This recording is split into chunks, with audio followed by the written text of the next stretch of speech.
এখন ভক্তির রসামৃত সিন্ধু প্রথম অধ্যায় থেকে কয়েকটি বিষয় আমরা আলোচনা করব। শুদ্ধ ভক্তির লক্ষণ।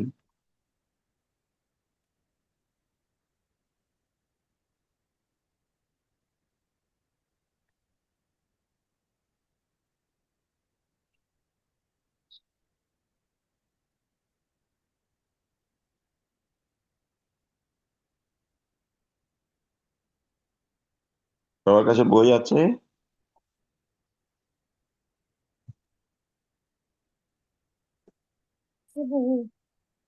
আছে।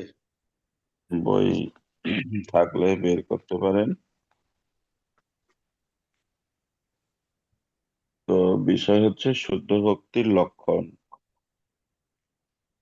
শ্রীমদ্ ভাগবতমের 3য় স্কন্ধের 29 অধ্যায়ে 12 থেকে 13 নম্বর শ্লোকে ভগবান কপিল দেব তার মাতা দেবহূতিকে পারমার্থিক তত্ত্ব সম্বন্ধে নির্দেশ দেওয়ার সময় শুদ্ধ ভক্তির লক্ষণ বর্ণনা করেছেন।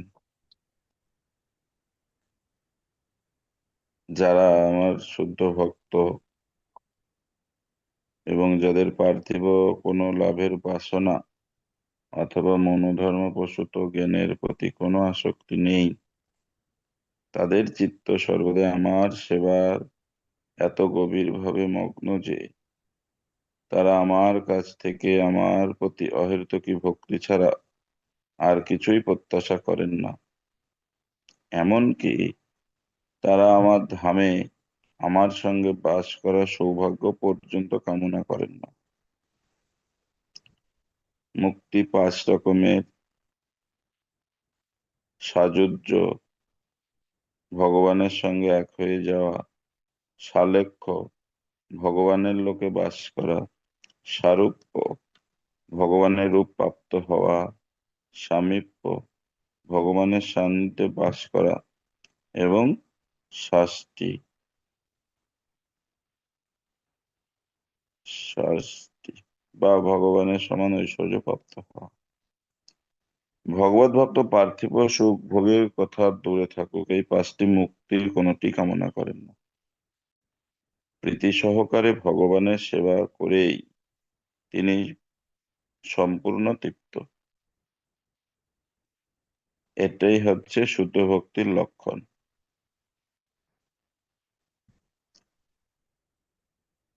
শ্রীমদ্ ভাগবতমে কপিল দেবের এই উক্তিতে শুদ্ধ ভক্তের যথার্থ মনোভাব বর্ণিত হয়েছে এবং ভক্তির সামান্য লক্ষণও বর্ণিত হয়েছে। শিলরূপ গোস্বামী শাস্ত্র প্রমাণের মাধ্যমে ভক্তির বিভিন্ন লক্ষণ বর্ণনা করেছেন। তিনি বলেছেন যে শুদ্ধ ভক্তির 6টি লক্ষণ।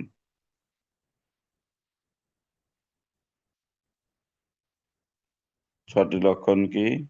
1 নম্বর হচ্ছে শুদ্ধ ভক্তি ক্লেশাগ্নি, অর্থাৎ সমস্ত রকম প্রাকৃতিক ক্লেশ তৎক্ষণাৎ নিবৃত্তি করে। শুদ্ধ ভক্তি শুভদা, অর্থাৎ সর্বতোভাবে মঙ্গলময়। শুদ্ধ ভক্তি সান্দ্রানন্দ বিশেষাত্মা, অর্থাৎ শুদ্ধ ভক্তি দিব্য আনন্দ প্রদান করে। শুদ্ধ ভক্তি সুদুর্লভা, অর্থাৎ শুদ্ধ ভক্তি লাভ করা অত্যন্ত দুর্লভ। শুদ্ধ ভক্তি মোক্ষ লঘু তাকৃত, অর্থাৎ শুদ্ধ ভক্তি মোক্ষকেও তুচ্ছ করে দেয়। শুদ্ধ ভক্তি শ্রীকৃষ্ণ আকর্ষণী, অর্থাৎ শ্রীকৃষ্ণকে আকর্ষণ করার একমাত্র উপায়। শ্রীকৃষ্ণ সর্বাকর্ষক, কিন্তু শুদ্ধ ভক্তি তাকেও আকর্ষণ করে, অর্থাৎ শুদ্ধ ভক্তি শ্রীকৃষ্ণের থেকেও বলবতী, কারণ তিনি হচ্ছেন শ্রীকৃষ্ণের অন্তরঙ্গা শক্তি। তো এখন এই 6টা ভক্তির লক্ষণ আলাদা আলাদা করে তাৎপর্য প্রভুপাদ বর্ণনা করেছেন। ভগবদ গীতায় ভগবান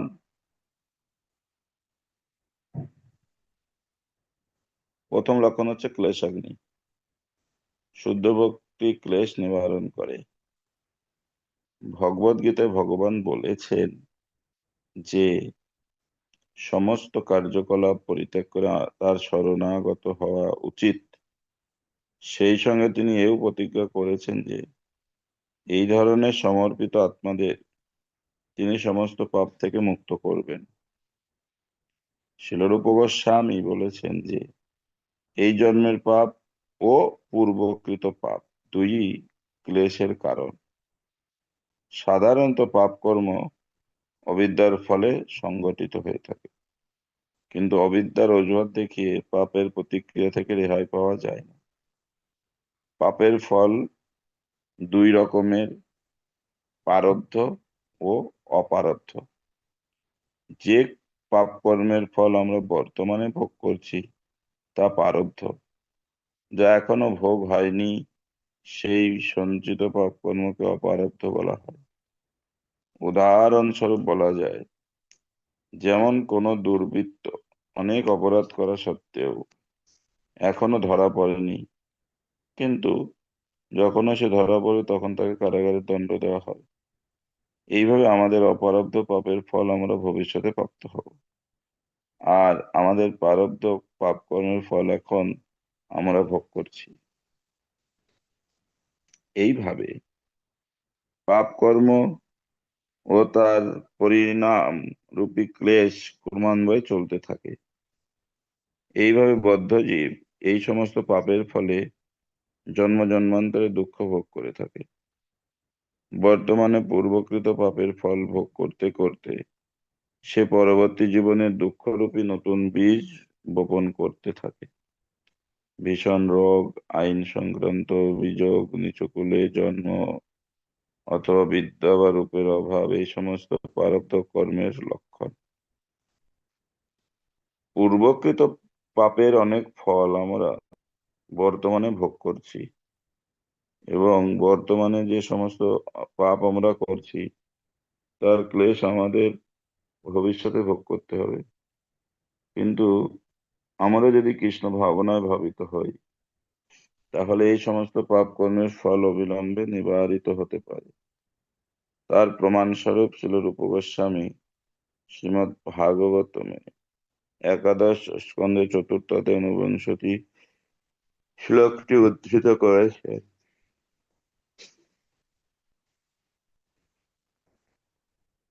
উদ্ধবকে উপদেশ প্রদানকালে ভগবান শ্রীকৃষ্ণ বলতেন, হে উদ্ধব, আমার প্রতি ভক্তি প্রজ্বলিত অগ্নির মতো, যা ইন্ধন রূপী অপার পাপ রাশি ভস্ম করতে পারে। অর্থাৎ প্রচন্ড অগ্নি যেমন যে কোনো পরিমাণ ইন্ধনকে ভস্মীভূত করতে পারে, তেমনই কৃষ্ণ ভাবনাময় ভগবত ভক্তি পাপ কর্মরূপী সমস্ত ইন্ধনকে ভস্মীভূত করতে পারে।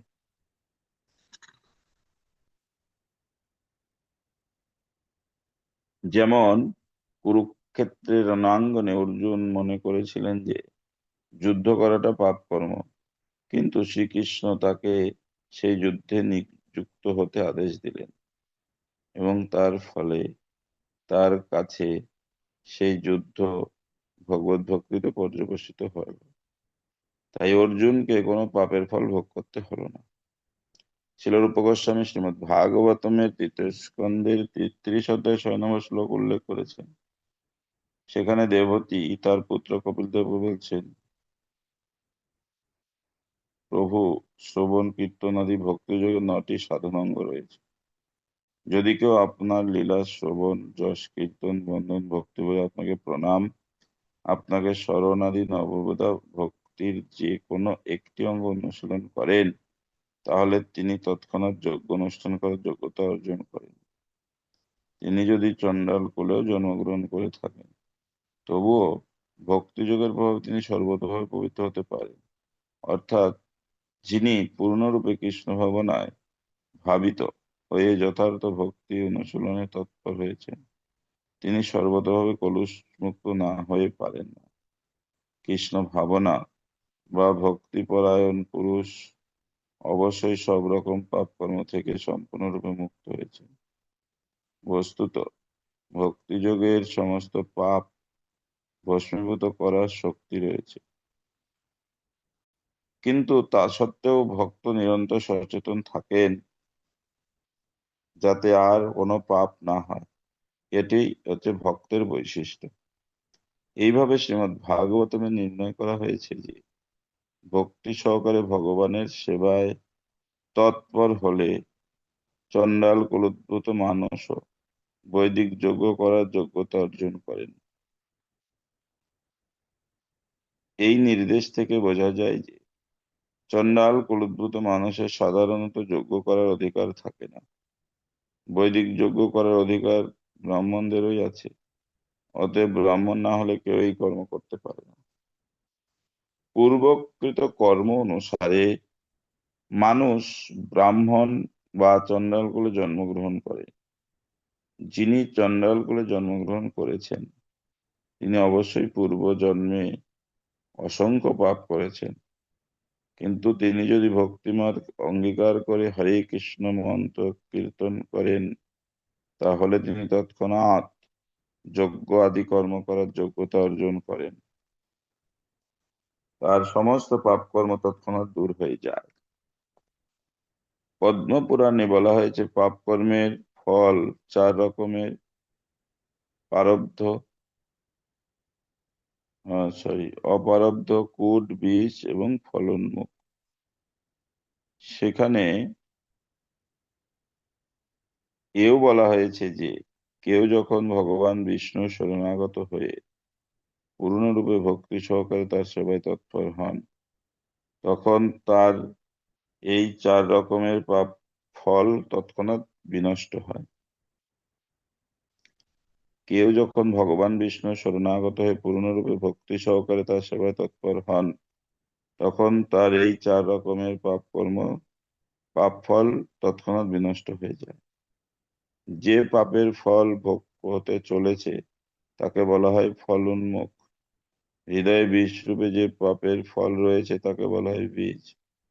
বীজের কারণ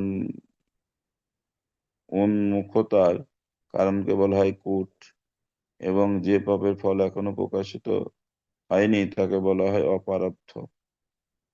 তো পদ্ম পুরাণের এই বর্ণনা থেকে বোঝা যায় যে জড়কলুষ অত্যন্ত সূক্ষ্ম। এর সূচনা, ফলন, পরিণাম এবং দুঃখরূপে তার ফলভোগ এই সবই একটি বিশাল শৃঙ্খলের অন্তর্ভুক্ত। কারো যখন রোগ হয় সাধারণত সেই রোগের কারণ নির্ণয় করা খুবই কঠিন। তার শুরু কোথায় এবং কিভাবে তা বর্ধিত হচ্ছে তা বোঝা খুবই দুষ্কর। কিন্তু রোগের ক্লেশ অকস্মাৎ প্রকাশ হয় না, তার সময় লাগে। চিকিৎসার ক্ষেত্রে চিকিৎসক যেমন সাবধানতা অবলম্বন করে রোগের প্রতিকারের জন্য টিকা দেন, তেমনই সব রকমের পাপ বীজকে অঙ্কুরিত হওয়া থেকে নিরোধ করার জন্য পূর্ণরূপে কৃষ্ণ ভাবনাময় কর্ম করা অত্যন্ত আবশ্যক। এই সম্পর্কে সুখদেব গোস্বামী শ্রীমদ্ ভাগবতমে অজামিল উপাখ্যান উল্লেখ করেছেন। অজামিল প্রথম জীবনে একজন কর্তব্যনিষ্ঠ ব্রাহ্মণ ছিলেন, কিন্তু যৌবনে বেশ্যার সঙ্গ করার ফলে তিনি সম্পূর্ণরূপে ভ্রষ্ট হয়ে পড়েন। কিন্তু তার পাপময় জীবনের অন্তিম সময়ে নারায়ণের নাম উচ্চারণ করার ফলে তিনি তার সমস্ত পাপ থেকে উদ্ধার পান। সুখদেব গোস্বামী বলেছেন যে তপস্যা, দান, ব্রত ইত্যাদির প্রভাবে পাপের নাশ হয়, কিন্তু হৃদয়ের পাপ বীজের নাশ হয় না, যা অজামিলের যৌবনে হয়েছিল। এই পাপ বীজের নাশ একমাত্র কৃষ্ণ ভাবনায় ভাবিত হওয়ার ফলেই হতে পারে, এবং তা শ্রী চৈতন্য মহাপ্রভুর নির্দেশ অনুসারে মহামন্ত্র হরে কৃষ্ণ মহামন্ত্র কীর্তন করার প্রভাবে অতি সহজেই লাভ করা যায়। পক্ষান্তরে বলা যায় যে ভগবত ভক্তির পথ অবলম্বন না করলে সমস্ত পাপ থেকে পূর্ণরূপে মুক্ত হওয়া যায় না। বেদ বিহিত কর্ম, দান, তপস্যা ইত্যাদি দ্বারা মানুষ কিছু সময়ের জন্য পাপ কর্মের ফল থেকে মুক্ত হতে পারে, কিন্তু তারপরেই আবার সে পাপ কর্মে প্রবৃত্ত হয়। দৃষ্টান্ত স্বরূপ বলা যায় যে অতিরিক্ত ভাবে অবৈধ স্ত্রী সঙ্গ করার ফলে যৌন রোগাক্রান্ত পুরুষ যখন ভীষণ কষ্ট পায়, তখন সে সাময়িকভাবে স্ত্রী সঙ্গ থেকে বিরত থাকে, কিন্তু যেহেতু তার হৃদয় থেকে স্ত্রী সঙ্গ করার বাসনা দূর হয়নি, তাই রোগ নিরাময়ের পরে সে আবার অবৈধ স্ত্রী সঙ্গে লিপ্ত হয় এবং তার ফলে আবার রোগাক্রান্ত হয়ে পড়ে। সুতরাং চিকিৎসার প্রভাবে সাময়িকভাবে এই যৌন ব্যাধির নিরাময় হতে পারে, কিন্তু যতক্ষণ পর্যন্ত না মানুষ বুঝতে পারছে যে যৌন জীবন অত্যন্ত জঘন্য, ততক্ষণ পর্যন্ত তার এই যন্ত্রণা থেকে মুক্তি লাভ করা অসম্ভব। তেমনই বৈদিক কর্ম, দান, তপস্যা ইত্যাদির ফলে সাময়িকভাবে পাপ কর্মের নিবৃত্তি হতে পারে, কিন্তু যতক্ষণ পর্যন্ত না হৃদয় সম্পূর্ণভাবে নির্মল হচ্ছে, ততক্ষণ মানুষ বারবার পাপ কর্মে লিপ্ত না হয়ে পারে না। শ্রীমদ্ ভাগবতমে এই সম্বন্ধে হস্তি স্নানের দৃষ্টান্ত দেওয়া হয়েছে।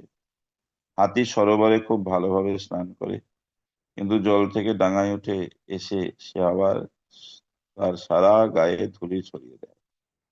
এই উদাহরণের মাধ্যমে বোঝানো হয়েছে যে কৃষ্ণ ভাবনা অনুশীলন করার শিক্ষা যে পায়নি, সে পাপ কর্মের বাসনা থেকে পূর্ণরূপে মুক্ত হতে পারে না।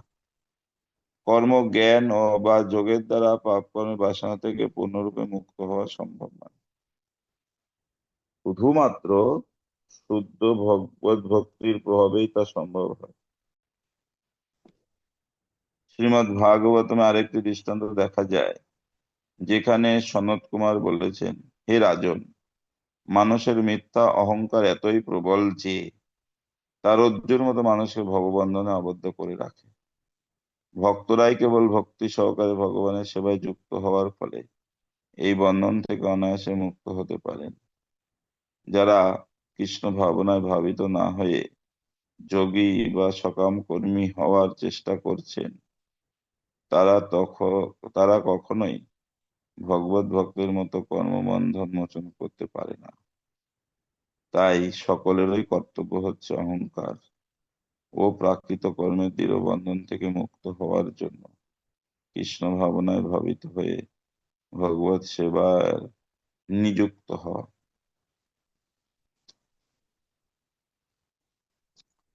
মিথ্যা অহংকারের এই দৃঢ় গ্রন্থি অজ্ঞানতা প্রসূত। যতক্ষণ পর্যন্ত মানুষ তার স্বরূপ সম্বন্ধে অজ্ঞ থাকে, ততক্ষণ সে অবশ্যই অনুচিত কর্মে প্রবৃত্ত হবে এবং প্রাকৃত বন্ধনে আবদ্ধ হবে। এই তত্ত্বজ্ঞানের অভাব কৃষ্ণ ভাবনার প্রভাবে দূরীভূত হতে পারে, যা পদ্ম পুরাণে প্রমাণিত হয়েছে। কৃষ্ণ ভাবনায় ভাবিত শুদ্ধ ভক্তি হচ্ছে পরম উজ্জ্বল জ্ঞানবর্তিকা, যা বাসনারূপী অমঙ্গলকারী সর্পদের জন্য দাবানল স্বরূপ। বনে যখন দাবানল জ্বলে ওঠে, তখন সেই আগুন সমস্ত সাপ দগ্ধীভূত হয়। অন্যান্য পশুরা পালিয়ে গিয়ে প্রাণ রক্ষা করতে পারে, কিন্তু সাপেরা কোনো মতে নিস্তার পায় না, তারা সেই আগুনে ভস্মীভূত হয়ে যায়। সেই রকম কৃষ্ণ ভাবনারূপী প্রজ্বলিত অগ্নি এতই প্রবল যে তার প্রভাবে অবিদ্যারূপ সর্প অচিরেই ভস্মীভূত হয়ে যায়।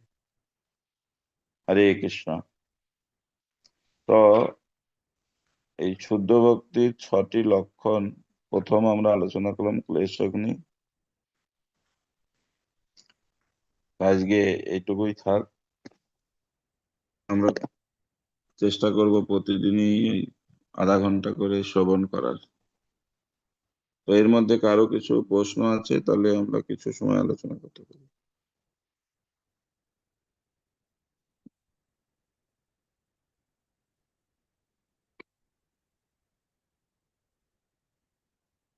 হরে কৃষ্ণ। প্রশ্ন আছে?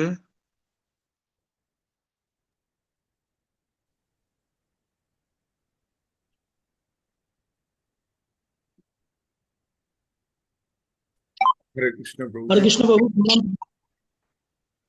হ্যাঁ, বলুন। প্রভু, এখানে এই যে বলছে শুদ্ধ ভক্তি সান্দ্রানন্দ বিশেষাত্মা, অর্থাৎ শুদ্ধ ভক্তি দিব্য আনন্দ প্রদান করে। কিন্তু হুম। প্রভু আমাদের এখনো আনন্দ কেন আসছে না হরিনাম করার পরে? যদি একটু শুদ্ধ বিশ্লেষণ শুদ্ধ করেন। ভক্তি শুদ্ধ ভক্তি হচ্ছে না তো, সেই জন্য আনন্দ হচ্ছে না। আমরা ভক্তি করছি।